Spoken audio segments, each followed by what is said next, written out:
Hey there you guys, welcome back. Today we're going to do a little bit of an update on some plants. A couple of things are growing, looking pretty good, and I wanted to share it with you. So these are some of the favorite things that I've been watching in my grow space or outside these last few weeks. As you all know, well, many of us are the same. Our plant interests change as growth starts to happen. So that's what's happening with me right now. So right now, you'll notice that there's a little bit of a change. At the end of the video, I'll go down and show you, but the grow room is under renovation. There's some walls being put up. So if you remember, before I got the backdrop, it was just 2x4s. It was framed in. So now we're framing in the rest of the grow space, and then soon there will be some drywall. But right now, it's a mess. So I'll take you down and show you that, like I said, at the end of this video. So first off, because I have it in my hand, this is my little Hoya Matilda, I'm not sure, but it finally has flowers. I'll take a photo so you can have a little bit of a closer up view. Hopefully it's going to focus in on the flowers. I can't see the viewfinder. But yeah, I'll take a photo if it doesn't come in to focus really nice. These flowers are super cute. My finger is wedged in there. And they have a slight little bit of a hairiness to them. They're super cute. I really like this this Hoya. I think that it's one of my favorites, to be honest with you. And has a little bit of a splash to it. I don't know whether you're able to see if it picks it up on there, but it's got the little bit of a silvery splash on the leaves. There's a couple of yellow leaves, but I'm not worried about that. The rest of the plant looks fine. I'll probably end up removing those in time. Maybe today, maybe tomorrow, maybe when they fall off naturally. I'm not sure. So this one I was super excited, and that's actually why I wanted to make this video. And then the other one, while I'm doing things that I had to do in a time crunch, this one I missed by a couple of days, but there's some more flowers coming out. Oh, way over here. This is the Stapelia Gigante. Look at the size of these blooms. I'll put a photo, I'll take up the whole screen of what the flower looked like when it first came out. This is the one that you'll see the photo of. They only last for a couple of days, maybe 2 days. They smell like a dead mouse. It's not like the Amorphophallus or the corpse flower. The corpse flower really, if you're in the proximity, they're pretty bad. But these ones, if you're in the general area, you might get a little bit of a whiff of what the heck is that? And this flower was between 16 and 18 inches long. It was hard to measure because when the flower opens, it naturally curls back.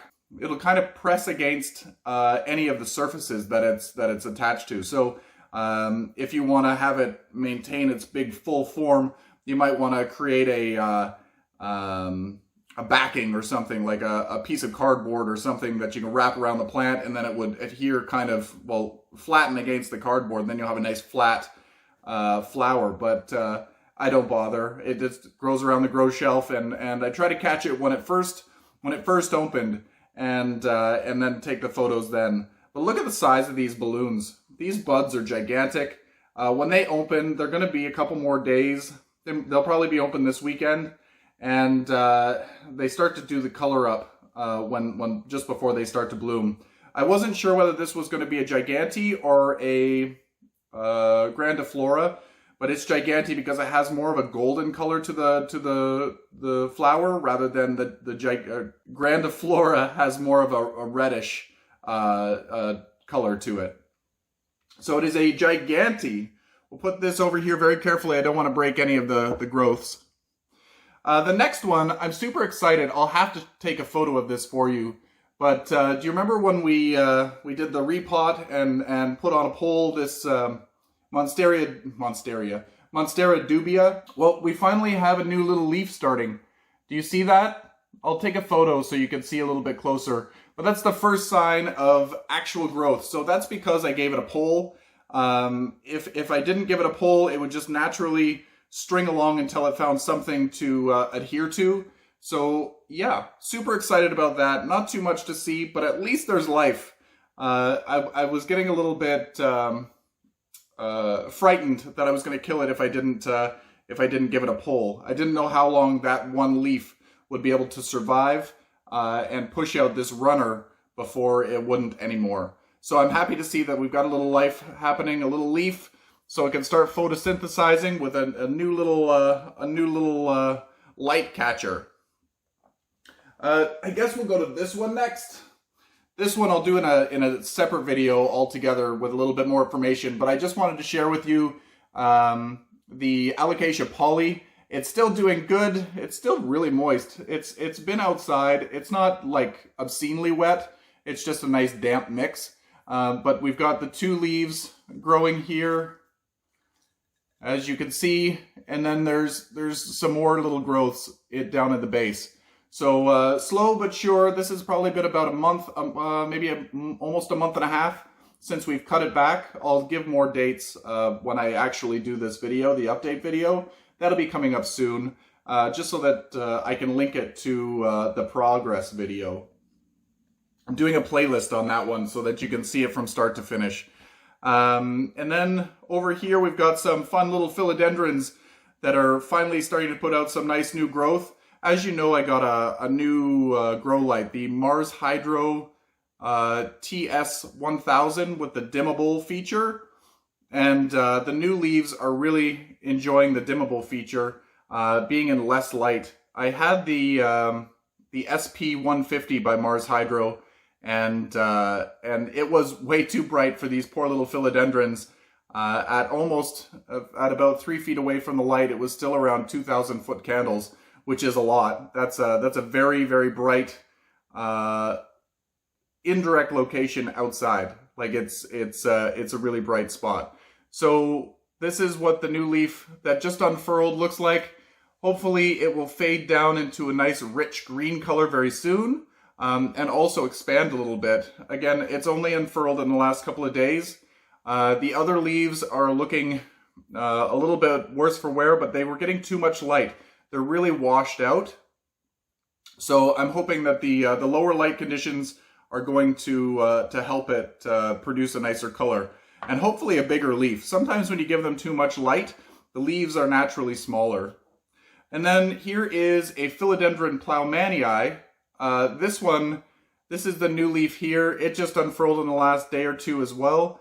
And the color on it is looking fantastic. The silvery edging or the silvery variegation, I guess, for lack of better words, is looking really, really nice.